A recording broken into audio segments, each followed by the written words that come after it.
For me, the best moments in attending ERF annual conferences has been the sense of inspiration and energy I've taken back with me. ERF for me is like capacity building, networking,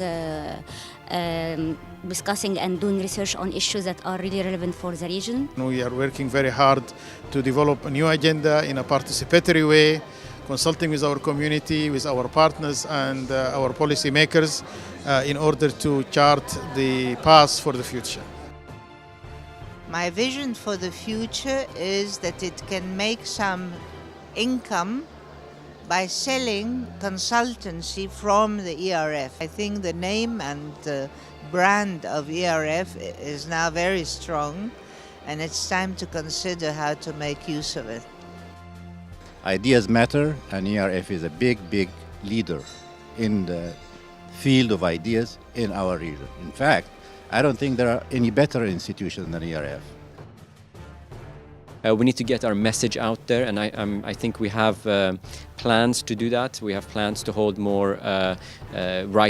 write pieces which are more accessible, which highlight the significance of our working papers. It has allowed me to get to know a great community of researchers working on the region with a lot of passion. Now the challenge for ERF in the next 10 years is to make this community relevant in the policy-making area, to have impact on the real world. So first, in terms of data dissemination, that was extremely useful for researchers because in our region, having access to data was very difficult before the initiative that was done by ERF. There are new subjects that appear every day and that are becoming important for the regions. And I think we should expanding the areas and the subject we're dealing with. The big question of oil-rich countries who are seeing their oil revenues dwindle over time versus labor-rich countries which have employment problems. Policy making today in these kind of big disruptions, big shifts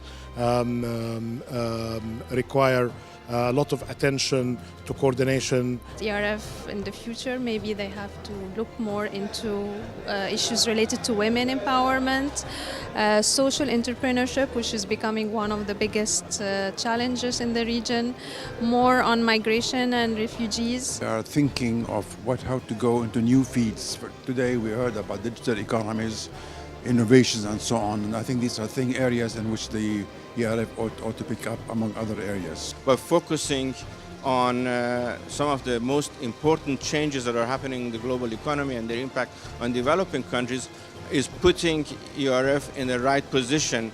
And I hope in my talk on the intangibles economy, I, along with others, set out some of the research that the ERF could be doing for the next generation. I hope ERF will be a beacon of light in the region in the years to come, as it has been in the last 25 years. I think looking forward, it's going to be really interesting to see how ERF becomes more of a global player in terms of connecting to partnerships around the world, which is part of the strategy looking forward.